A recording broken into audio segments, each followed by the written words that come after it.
Hey everyone, welcome to Otaku Talk. It's me, your boy, your host, OD, and today we'll be reviewing and analyzing chapters 2 through 4 of One Piece. So, I was originally thinking about maybe doing each episode at a time. Then I was thinking about doing two episodes at a time after the second episode because they bundled the arcs in sections of two. But I think what I'm going to do is I'm going to talk about episodes 2 through 4. So, finish off, the beginning of Romance Dawn.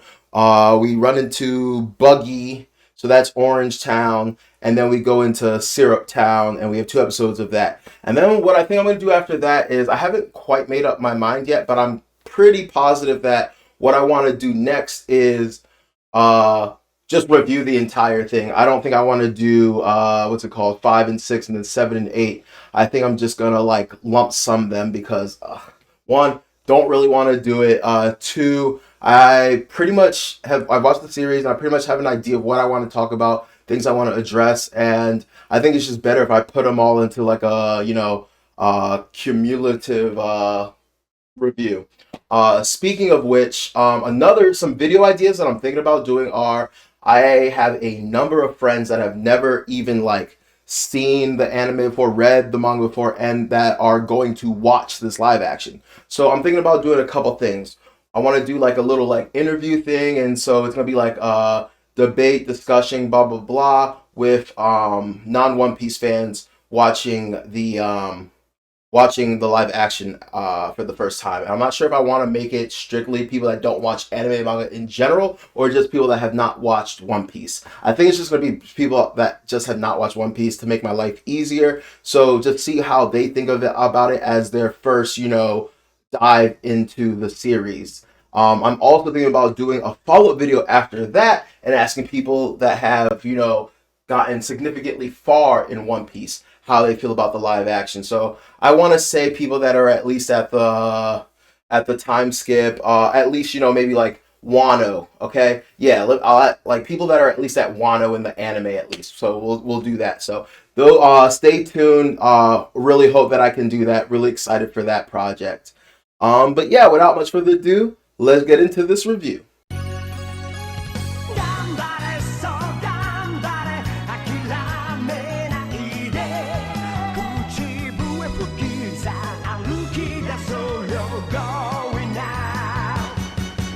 All right, so episode 2 of One Piece.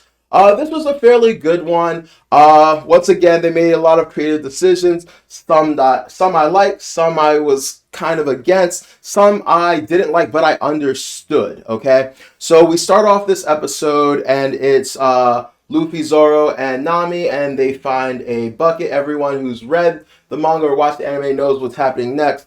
It's a trap, right? This actually happens later on in the series, and it's something that happens when they try to go to Skypiea.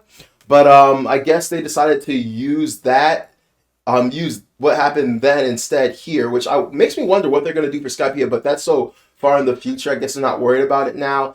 But yeah, it sends a flare in the air, and after that happens, there's this gas, and it's making them pass out. And so, quick thinking, Luffy takes the map and swallows it. Kind of a cool scene. This isn't me nitpicking. I'm just going to say my thoughts. Whether you agree or disagree with them, they're my thoughts, they're my opinions, so get over it, but not really. Like, come at me in the comments, we can talk about it. But I honestly didn't really like that creative decision. What I would have done was been like, I would have used Nami and been like, shit, it was a trap. Pirates do this all the time to blah, blah, blah, yada, yada, yada. And I should have known better. And then what she does is like, quick, we need to hide the map. And then like she's like grabs it, and then she's like looking around thinking what to do. And then she looks at Luffy, and Luffy's like, what?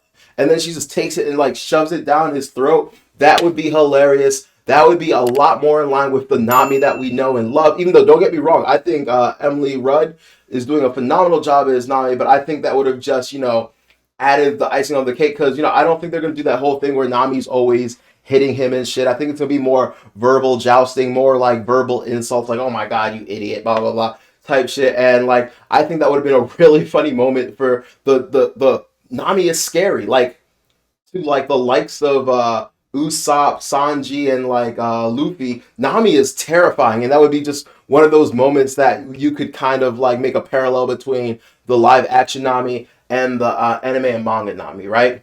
And so they're captured by Buggy the Clown, and honestly, his actor does a phenomenal job. I'm a big fan of his portrayal, how he's doing him. Is he exactly like Buggy? No, but he put his own emphasis and spin on it, and I fuck with it. Also, something I fuck with is the fact that like he wasn't Joker, and I was so elated to see that because I just feel like anytime you're playing a clown or something like just something clowny in like media, the Joker has become this like monolithic presence when it comes to clowns, and you have to be all like crazy and look like ha ha ha, like you have to do your variation of the Joker. And Buggy was definitely no Joker, was completely different. Had very low key jokes, was very full of himself, but also believed in his abilities, but also knew like what he could and can't, what he can and can't handle. And so I really like that aspect. So we don't really get Orange Village per se. They're in this tent, right? So I kind of like that setup. Kind of makes sense. You know, he goes from island to island or whatever island, and you know causes devastation and erects this like big circus pavilion and puts on this like Vanity Affair show, right? And so you know Buggy shows up. He's evil, talking about how he's gonna be the Pirate King.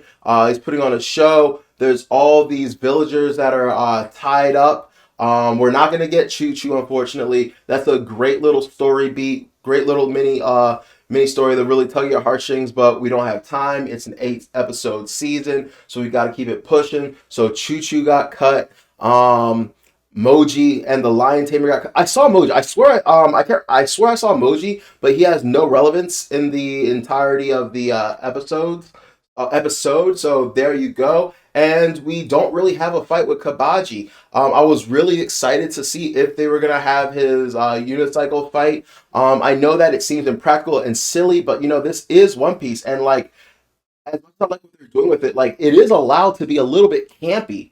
And so I really thought it would be nice. And like I don't really expect the actor to actually be on a unicycle fighting, but what I figured they would do is make some kind of mount, some unicycle type mount, kind of like how they do for like motorcycles or like broomsticks in Harry Potter for Quidditch. And he sits on that, and the mount he's strapped into it, and the mount would like lean forward, lean back, and it would be on a track so he could move forward and stuff. And they would have a green screen, and so maybe like he could be doing that stuff, and like Zoro could be fighting him, and like he's able to maintain balance. But no, we didn't get a fight at all, and I'll talk about the resolution later. But yeah, Buggy introduces himself. He's super awesome. And one thing I love is how they did his nose. In the trailers, I was wondering what the heck it was. I thought it was like a clown nose, but then they textured it to make him look even more creepier. But no, it's his actual nose, which is very accurate from the manga and anime itself.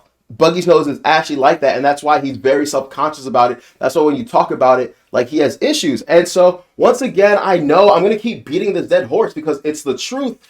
I just feel like certain people's unique features should have been included, aka Usopp, aka Sanji, aka like a bunch of other people that they're probably not going to do. And that's just because like you can actually do the gag. Not every gag is gonna land, and you can't do the gags like repeatedly. If you can't do you can do running gags, but if you keep doing them to the extent that they do them in the anime, I don't think it will translate well in the live action. But I do think you could do it every so often, every once in a while, do a callback, and I think it worked really, really well here.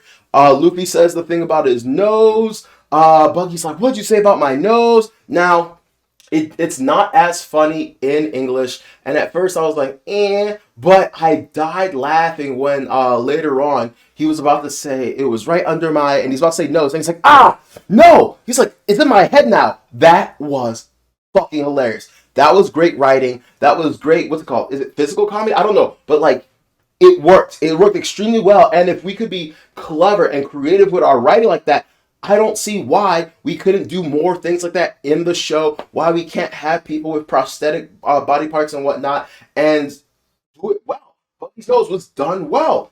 other people's attributes are done well. So I think they really should have challenged themselves here instead of kind of run away from it. Also, something I really like was while Buggy is tormenting Luffy and making all these jokes, he has all these, villagers tied up and stuff, and he has his, his stage hands or whatever walking around with the laugh sign where every time he says a joke or whatever, they're supposed to laugh. And I thought it was funny because it kind of reminds me of Smiles, and it kind of reminds me of a bunch of like the other places where, the people in charge, the ruling class and whatnot, force their constituents, the people living in these villages, to be happy. Kind of reminds me of like the smile fruit, right? Where you're pretending to be funny, you're pretending people are happy, you're pretending people are having a good time, and they're actually not. And I love how Luffy actually addressed it in the episode. It was like, you can't fake happiness, you can't force people to laugh with you or to like be your friend,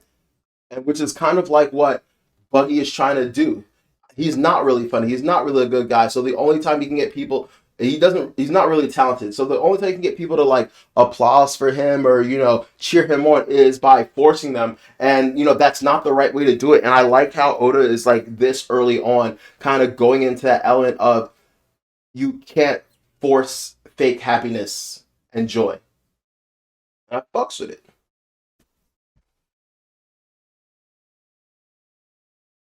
They really, really, really buffed Buggy in the live action. So for those of you that don't know, there's some limitations to his powers. One of the biggest limitations to his powers is his feet have to always remain on the ground. And as we saw when he did his whole chop chop cannon thing and was fighting Luffy, his feet were up in the air and doing all sorts of stuff. So yeah, looks like that restriction is gone. Also, I really, really did not like this. I'm the kind of person where there are certain things to other people that like aren't an issue at all, and they are to me. Like for example, I'll give you an example of like, you can call it nitpicky. I just don't think it's right to like mess with like lore to a egregious extent. And I'll give you an example of times where they a time actually in this episode that I liked what they did with the lore actually.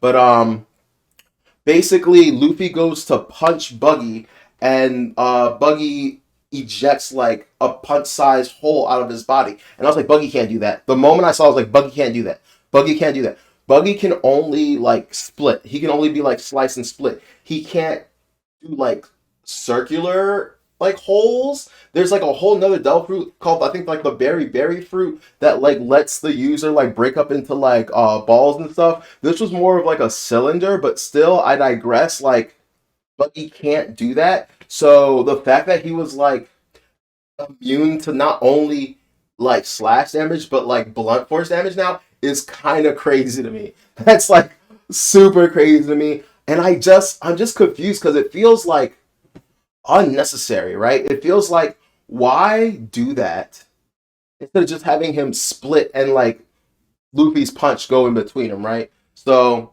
yeah, there was that, but I digress. It's interesting, but I don't like that specific choice. We have Zoro locked up, hanging from like a little spin wheel, and we have Nami in a bird cage, maybe an allusion to later, and also kind of like a reference to the fact that like her relationship with Arlong is like her being trapped in a cage. And so we have Kabaji just talking shit, yelling at him and whatnot. And, Zoro just acting too cool for school. And speaking of Zoro, I finally put my finger on it. Last review I talked about, I don't really have an issue with Zoro, but he feels off to me. He doesn't quite feel Zoro. He feels more like he is edgy, like he is too cool for school, like he is trying to act cool instead of being cool.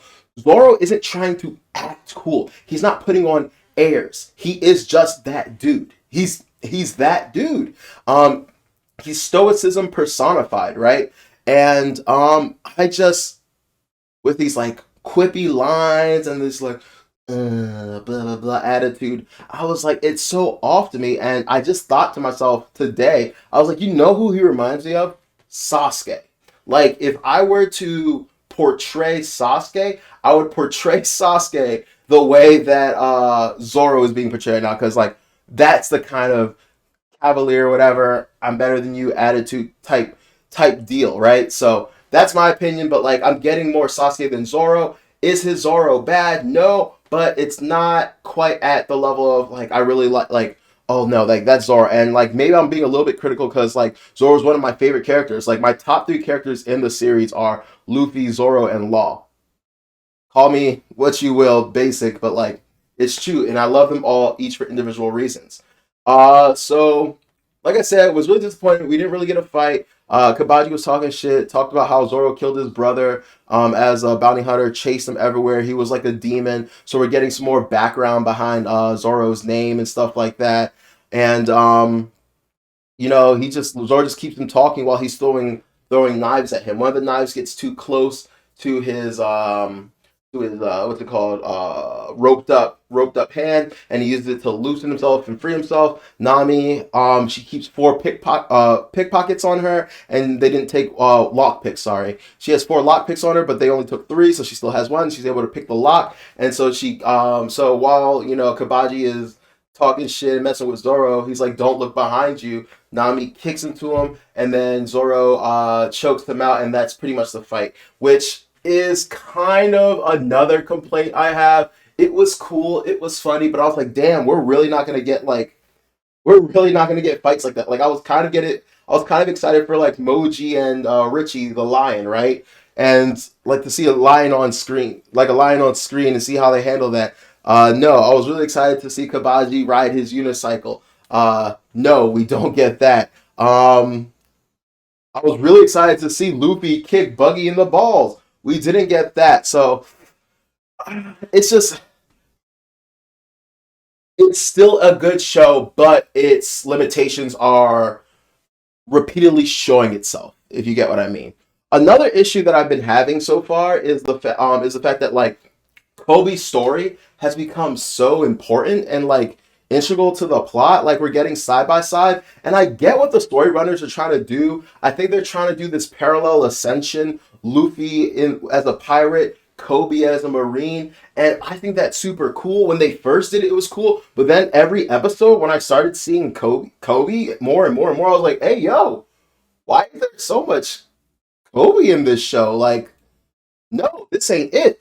I like Kobe, and I thought it would have been really cool to get some of those training montages, right? To see that scene where he arrests Axham Morgan, and like he like Morgan kidnaps what's it called Helmeppo, and Kobe is like, he's my friend, leave him alone. And Bogart cuts up his sword. Like I thought we would get stuff like that, but like we're getting really cool, interesting background in the relationship and development between Kobe and Garp, and seeing why Garp likes Kobe so much, and like how Kobe, because of his experiences with Alvida, they're helping him out in the Navy. Like, oh, this is really cool, but like I can't help but feel like it's taking not only away from Luffy, but also it is like taking away from other things they could have put in. Because like when stuff like that happens, it's like, okay, so instead of getting this character and that character in this scene and that scene, we're getting this random scene that never happened with Kobe and Garp. Especially like it's super weird that we got this thing where like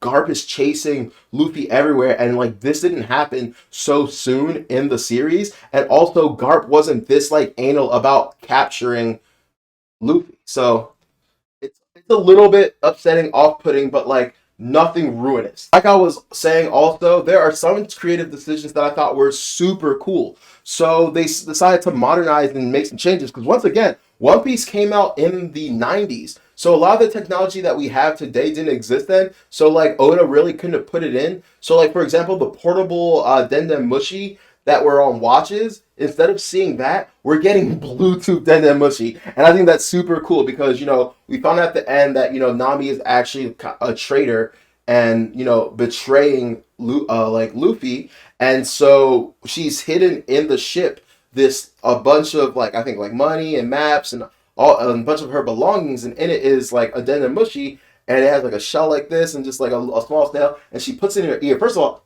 super cringe. Like I can't imagine how like moist and like mucusy that shit is. Like, and then it like talks in your like that shit was creepy, but also very cool. So like I said, there's some really really ingenious, cool ideas and things that they're putting in, but at the same time, at what expense? Anyway, once Zoro and Nami get free, the fight with Luffy and Buggy happens, and Luffy realizes he can't really like fight him, but he then realizes, okay, there's a bunch of boxes over there. So he says Nami the boxes, and she runs over, starts opening them. Luffy starts chucking Buggy's body parts into the crates, and they're locking them. And we get that cool scene from the manga and anime where it's just Buggy's head, hands, and feet, and he's like, oh, and it was hilarious. And a lot of this series has been like same end goal, different destination, right? No, sorry, same destination, different route, right? Like there's multiple ways to get there. So instead of doing it the exact way the anime and the manga did, the show writers take a different exit. They take the back road. They're doing things different, but they're trying to hit the same story beats, which is kind of good, but also at the same time, sometimes kind of shallow. I'll talk about this more in my big review, especially with like Arlong Park and stuff, but it just kind of really feels like a lot of these stories are being cut short and the emotional impact that they have isn't quite there. I think I said this in my last review, but at the end of the day, this is One Piece light. This is like Diet One Piece. And like it still, it still tastes like, Sprite. It still tastes good, but like there's some bits missing. It's not hitting as much. You're not getting that mouth tingle you get from like a McDonald's Sprite, if you get what I mean. So like that's kind of like what's happening right now. So anyway, that ends, and then we run into Arlong's henchman. I forget that exact dude's name, but he's the one that knows Fishman karate, and basically he's like, hey, you've been pushing around on Arlong's turf. He wants to talk to you, blah, blah, blah, yada, yada. So that's how we get the connection there. And that's how we get Arlong interested in, Luffy and quote unquote Nami, right? And so we have the following episode where we head to Syrup Village because, the Straw Hat Pirates need a ship. I really, really, really was not a fan of this decision. And that decision is him seeing the Mary first. I think it was a really cool way to meet Usopp. I do think that Usopp being like, a barnacle scrubber and like poo cleaner is kind of funny. One thing I really like about the live action is they're filling in a lot of blanks because when we run into certain people like Usopp, like what was Usopp's job? Like Usopp is like a 17-year-old kid who's like not doing anything and every day running around like saying pirates are here. Unfortunately, we don't get Carrot and the rest of his vegetable pirates and whatnot like that. That was kind of sad. Do we really need them? No. But like it's gonna be like really, really like hard to realize that we're gonna miss some really lovable, really fun characters just for the sake of time and plot relevance. Like someone else who was not in this arc was Django, and I have so many issues with that, especially because I'm concerned that there are people that are going to be cut out of the early seasons of One Piece that are supposed to have relevance in the later seasons, and I think the showrunners are just going to cover that up by giving their roles, giving their jobs to other people. But Django is someone, for example, that also joins the Marines. There's other characters that aren't important now that show up later. Like I said, this is a review of 2 through 4, but I'm gonna give a little bit spoilers for 5 and 6. Like Jin shows up, but like, are we gonna see him again? We don't really get the Don Creek fight, so like, there's like some complications. But anyway, back to what I was saying. I don't mind, him being right. I think it's kind of cool and convenient that Kaya owns a shipyard. I do not believe that was in the canon of the original, but I'm okay with it. That's clever. It explains her being rich. It explains her being able to give Luffy a ship. However, a change I would have made. Now listen, I'm not a writer. I know, do it better yourself, blah, blah, all that stuff. I get it. But what I would have done personally is, okay, cool. She owns the shipyard. She has a lot of money.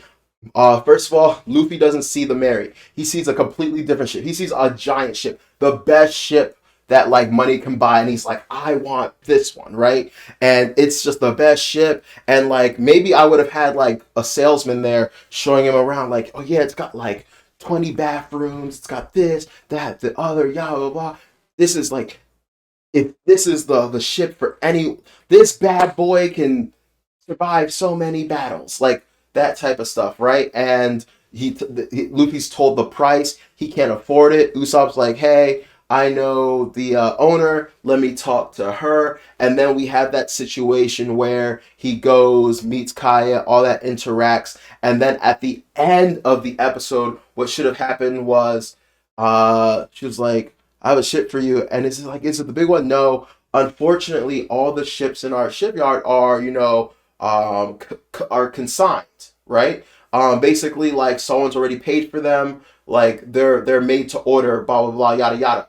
But and then we find out that either as a present for Mary or that Mary had one got one forever ago. Sorry, my camera cut off. But yeah, I would have really preferred if it was a situation where like Mary, he's a lawyer in this. So maybe it was a situation where, sometimes he has this ship that he likes to take out to, see his clients that live, his rich clients that live on like adjacent islands.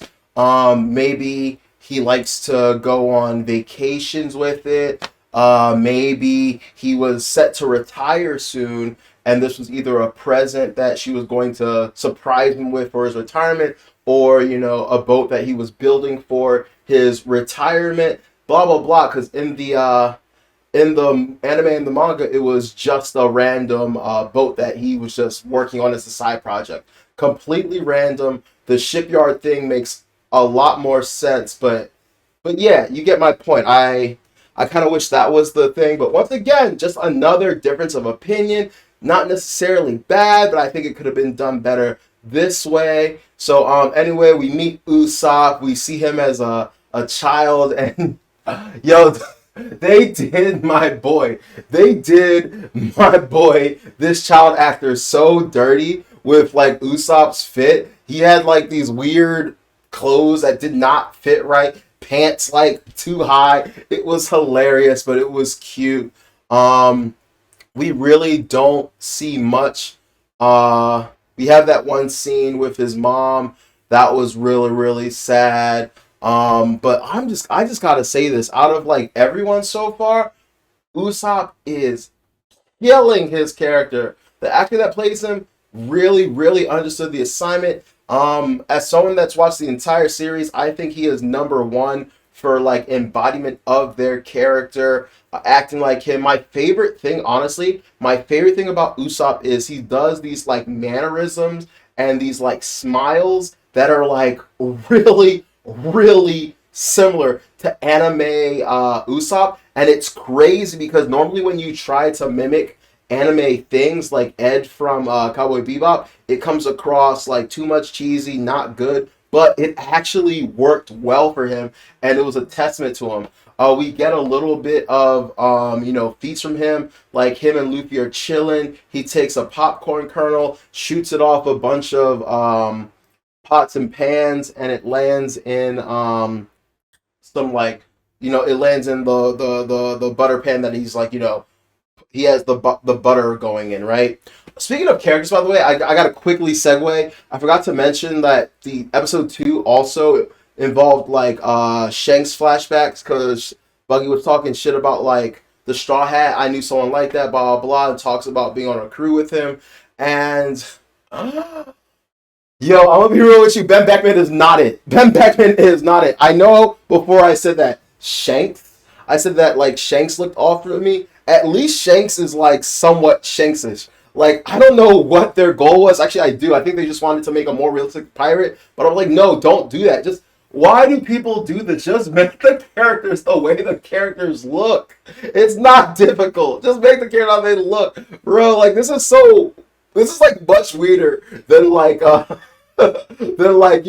changing character black or making them like female. Even though, like, I'm still annoyed about Lucky Roo in that regard. But, like, this, like, weird, like, chubby Ben Beckman is, like, I don't know. It's not it for me. Like, Ben Beckman's, like, kind of lean and cool. And, like, I don't know. This dude ain't it.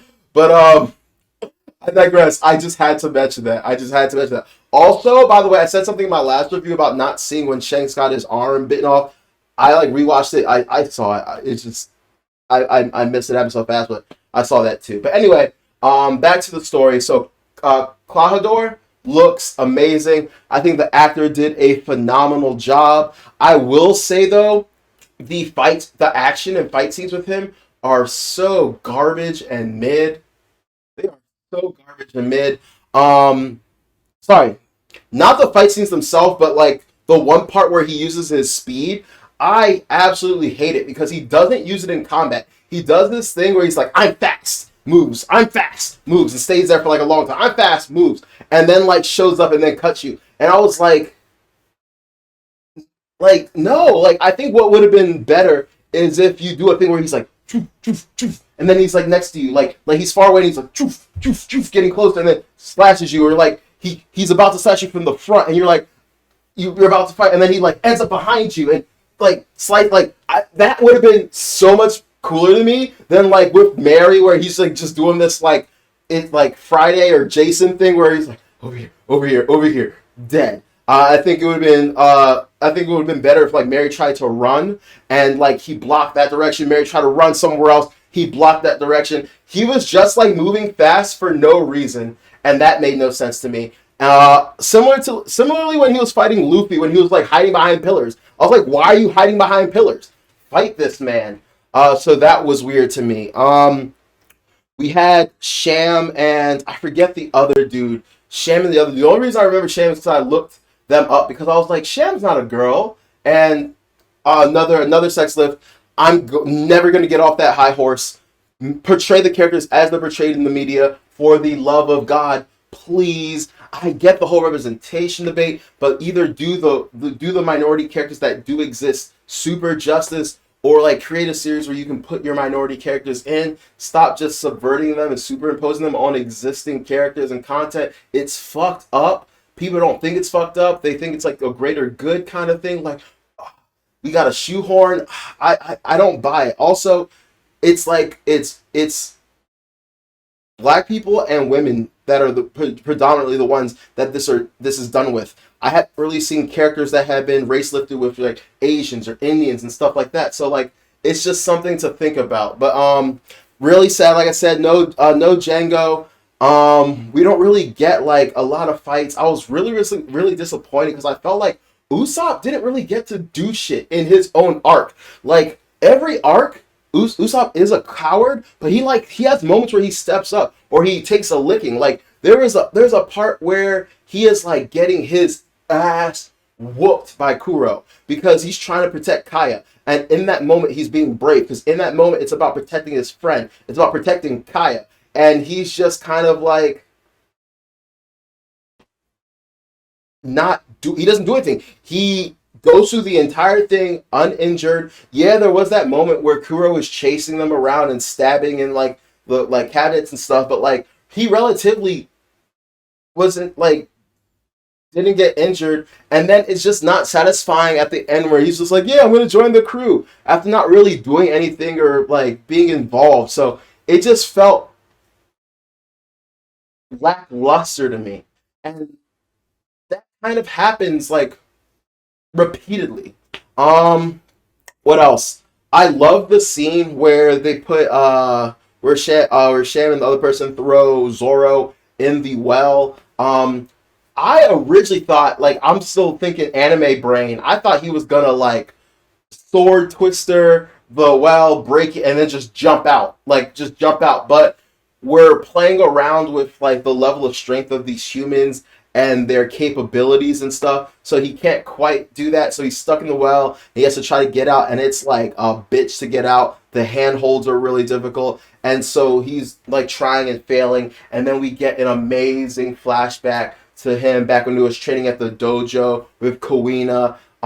It felt really good. It was a really well executed flashback. It gave fans like me an opportunity to like relive that flashback, and it also gave new fans the opportunity to experience who Zoro is, why Zoro is the way he is, his motivations, and I think a lot of people like that. I love that like it's coinciding with him trying to claw and muster his way up the well. It's a great showcase of like why people love Zoro, why like the stoicism of I can't complain, I can't bitch. This is the life I chose, and if I want to live it, it's going to be hard and difficult, and I can't sit here and cry. I just got to get it done.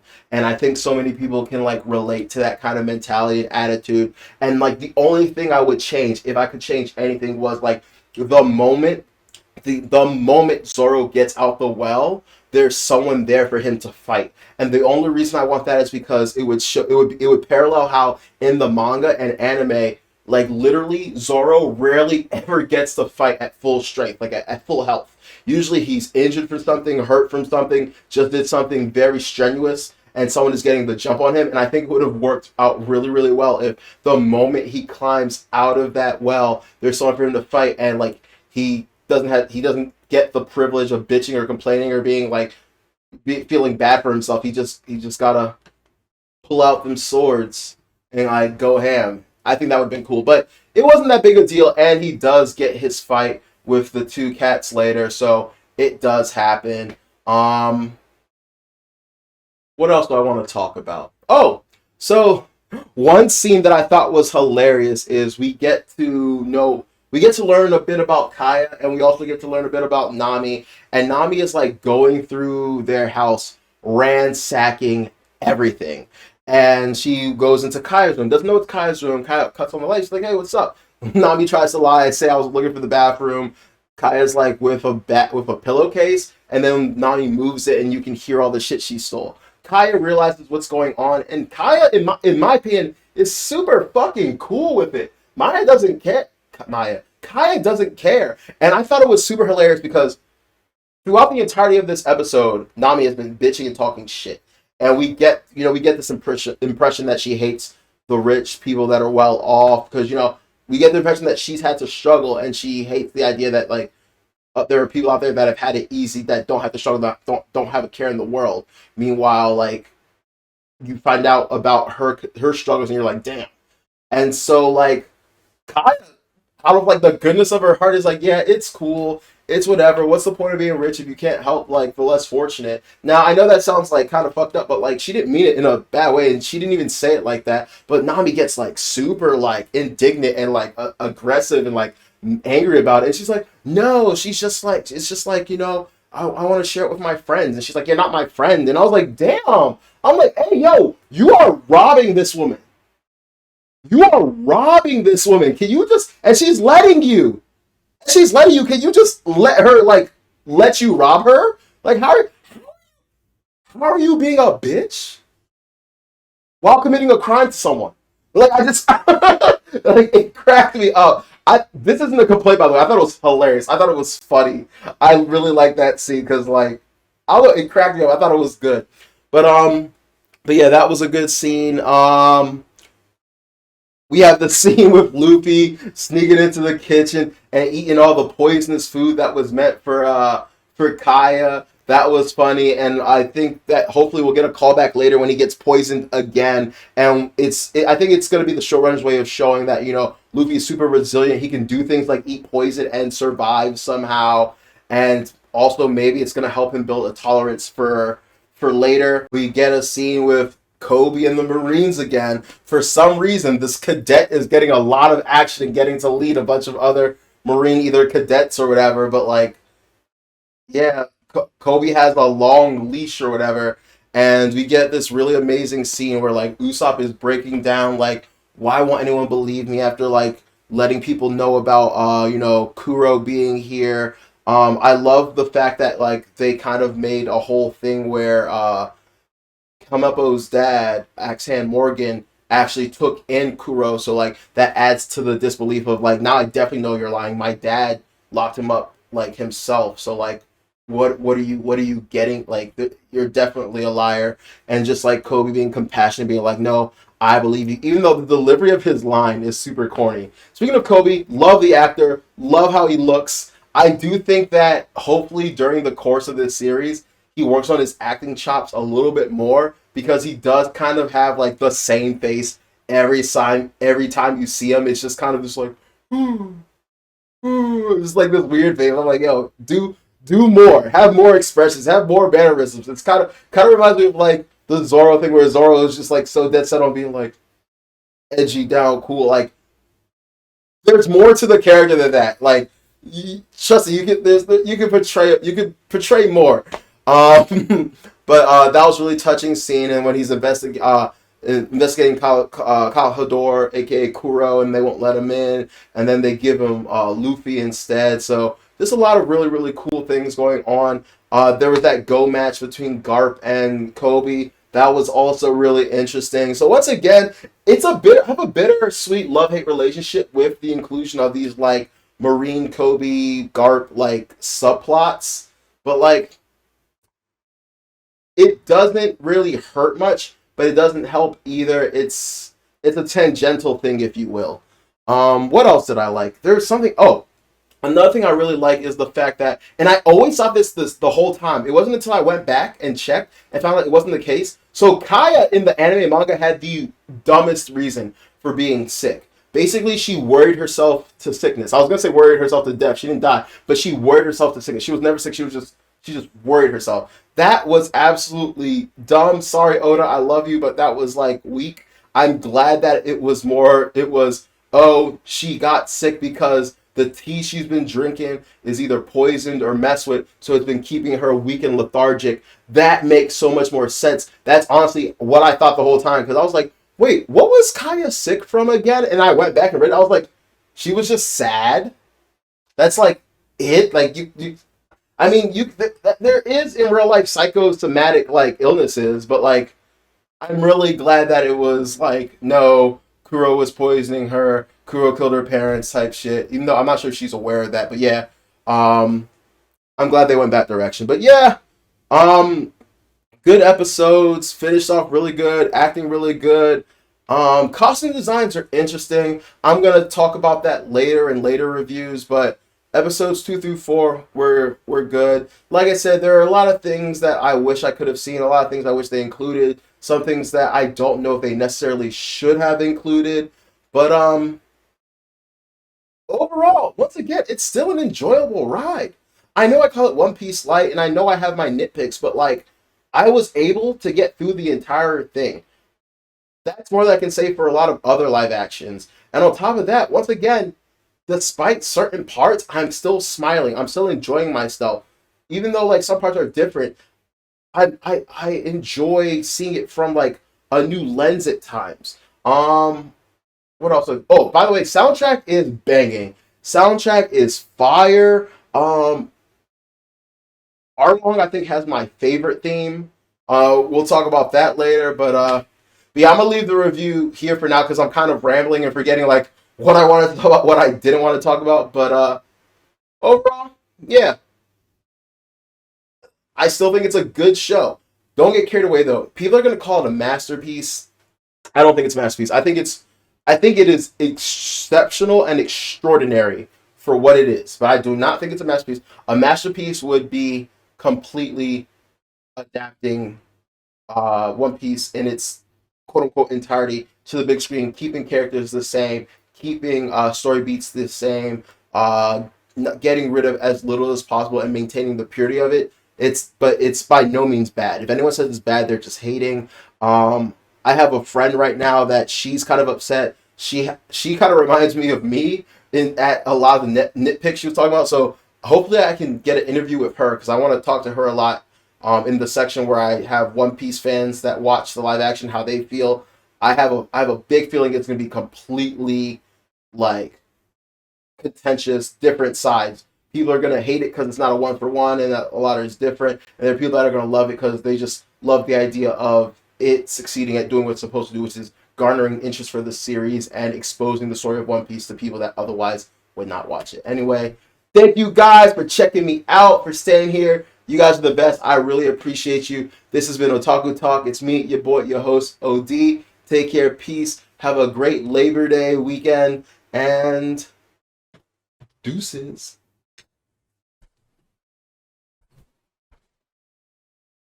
Oh, don't forget to like, share, subscribe.